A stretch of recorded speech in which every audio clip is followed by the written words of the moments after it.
Samahan nyo kami, pupunta tayo sa ukay-ukay dito sa Greenland. Yung papasok tayo dito. Mga kabayan, first time namin makakita ng ganito. Yan. Yan, napakarami dito mga kabayan, oh. Ayan, bagay. Halos matabunan na ng snow. Yung parang dinadaanan ng kasal ba? Kakasal ka. Ganito yung mga brand dito ng mga pantalon mga kabayan, oh. Busy yung mga tao ngayon mga kabayan dahil rush hour ngayon. Papunta na ng Pasko ito. Hello po mga kabayan, good morning. Ngayong araw samahan nyo kami, pupunta tayo sa ukay-ukay dito sa Greenland. Kasama ko yung asawa ko. Ito yung panahon natin dahil ngayon ay wala kaming pasok at rest day namin. Ipapakita namin doon yung pwesto mga kabayan at pagkatapos ay mag-grocery na din kami. Pupunta na kami mga kabayan. Ito yung harap namin, medyo nabawasan na natin dito yung daanan ng snow. Pupunta na kami ng asawa ko. Ito yung panahon natin ngayon, oh. Nag-uumpisa na naman mag-snow at makulimlim pa rin. Yung oras natin mga kabayan ay alas 11 ng umaga. Pero hindi mo pa rin makikita yung araw. Ngayong araw pala ay December 21. Ngayon ay ito ang pinakamahabang gabi mga kabayan sa buong mundo, no? Sa Pilipinas ata maaga daw gabi ngayon, alas 5 madilim na. Pero dito mga kabayan, hindi mo na makikita yung araw dito. Paswerte na lang kung makikita mo pa dahil winter na nga dito. Samahan nyo kami mga kabayan ng aking asawa. Ipapasyal namin kayo dito dahil nga rest din namin at ang ganda ng view natin, oh, napakaputi. Ayan, halos hindi mo na makita mga kabayan dahil nga sa sobrang puti ng paligid at nag-snow pa ng paunti-unti.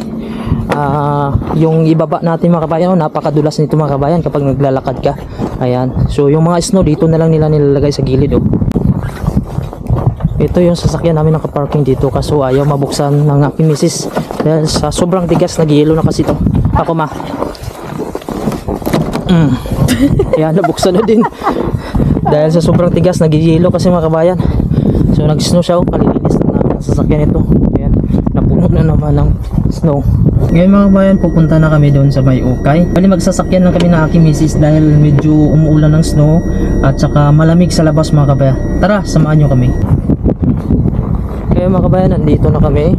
Kabababa lang ng sasakyan sa misis dahil matigas kasi yung pintuan dahil sa lamig. Ngayon papasok na kami mga kabayan kung saan yung ukay-ukay dito. Ito yung sasakyan namin, sa likod natin tambak na ng snow. Ito yung nag-iisang mall dito sa Greenland. Ayan yung Nook Center. Tapos ito yung mga sasakyan dito.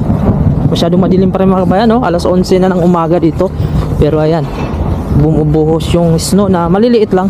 Tsaka busy yung mga sasakyan dito sa paglilinis ng snow. Kailangan kasi nila ito mga kabayan tanggalin yung mga snow na mga nakaharang kasi pag hindi nga susundin ito ng kuha ay talagang tataas ng tataas. Ito mga kabayan, oh, yung snow dito na lang nila tinutulak kapag hindi siya dinadaanan dahil pag dadalhin pa nila ito sa malayo, ubos na yung oras nila at saka ilan lang yung naglilinis. Yan, so wala ka talaga makikita dito ng mga ilalim na mga bato mga kabayan sa ngayon dahil natapakan siya ng snow. So dito na building kami papasok mga kabayan. Dito kami mamimili ng mga mapili namin dito sa ukay.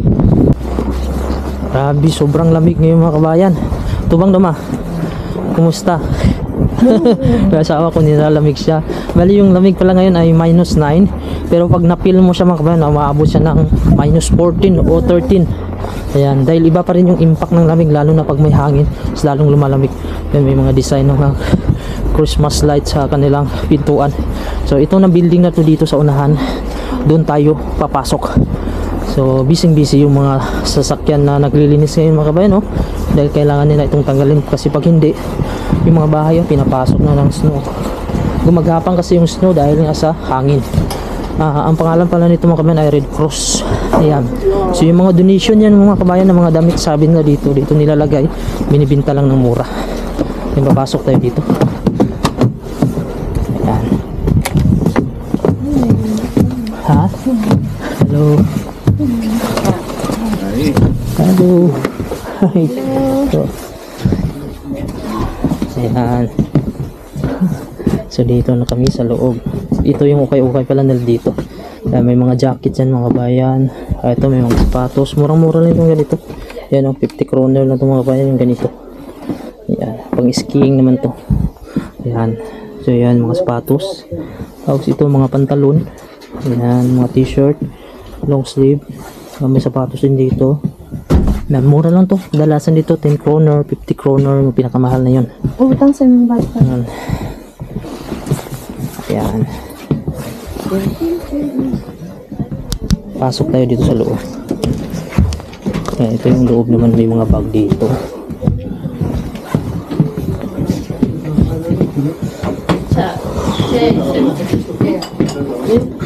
May mga libro dito, libro. Tapos ito mga kuha natin sa mga babae dito. Ayan. Ayan, napakarami dito mga bayan, oh. Ito may mga jacket din dito. Ayan, so ito yung mga display dito. Mura dito mga bayan. Napakamura at napakatibay naman itong mga jacket na to. Ayan, oh. Ito, 100 kroner lang mga bayan, oh. Makakabili ka na ng jacket. So kung sa Pilipinas, i-transfer natin 800.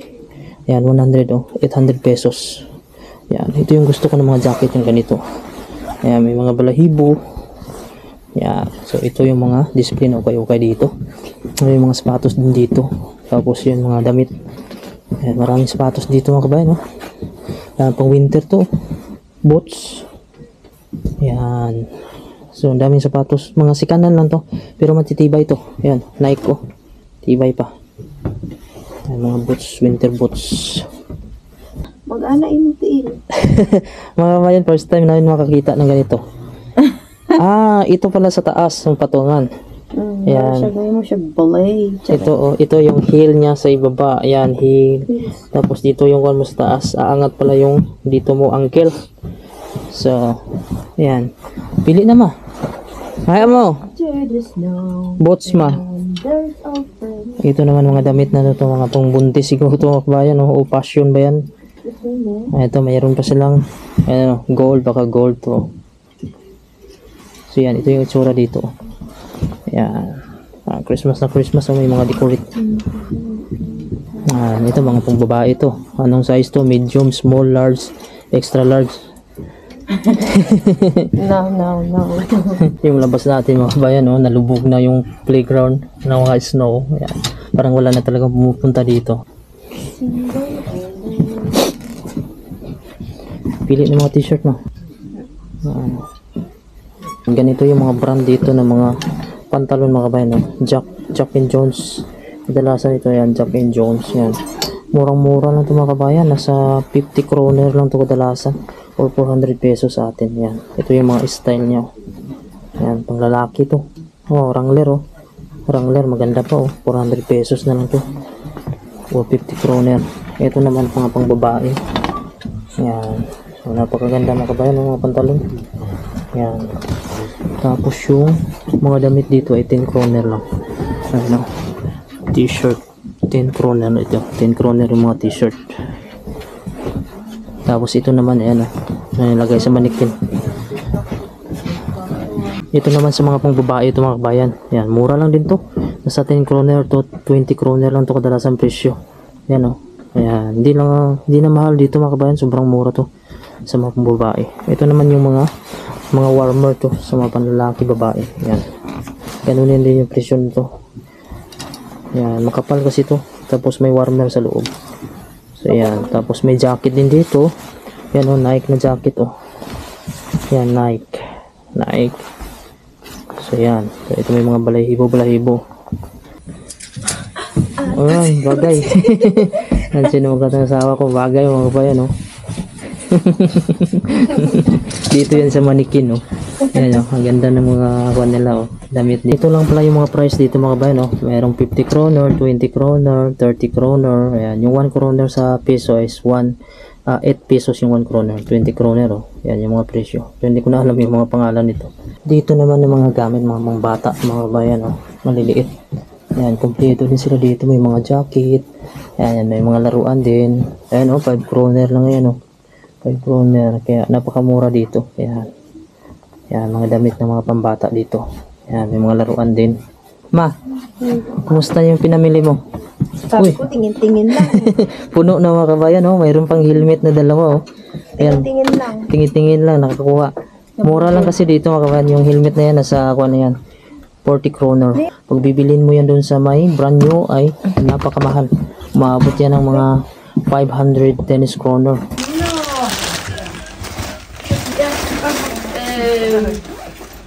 Men du har ikke 3 skjorter, vel?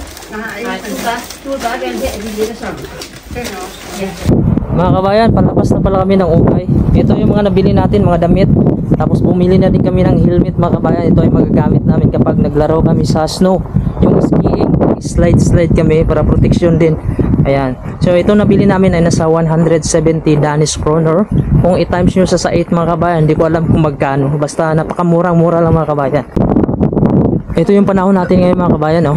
Ang oras natin ay alas 12 na ng tanghali. Napakaraming mga uwak na lumilipad-lipad. Ngayon pupunta kami dito sa Nook Center. Mamili kami ng grocery ng aking asawa.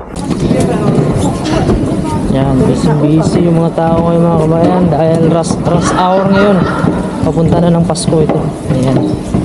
Ang daming mga tao nagbibilihan ngayon. Gumagala. Hello mga kabayan. Hello po mga kabayan. Kakain tayo ng shawarma. Tapos may fries. Tapos yung sa misis ko burger. Cheeseburger. Yan, kain po tayo.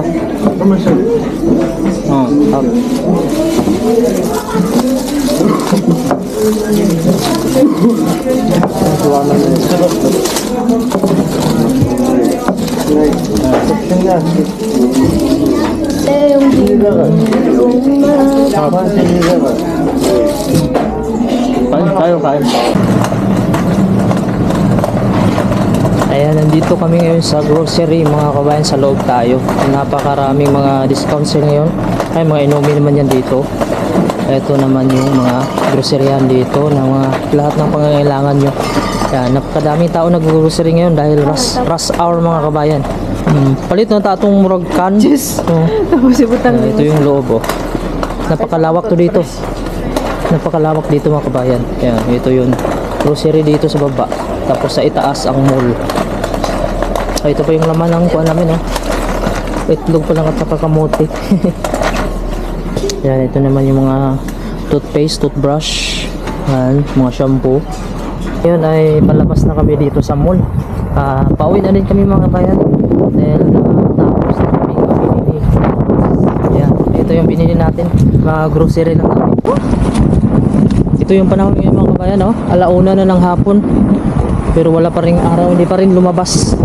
At saka medyo umuusok-usok na yung paligid natin. Tara ma. Papasok na kami sa sasakyan at uuwi na. Dahil yan, napakadilim at parang mag-i-snow na naman. Nandito na kami sa aming bahay. Nakarating na kami dito.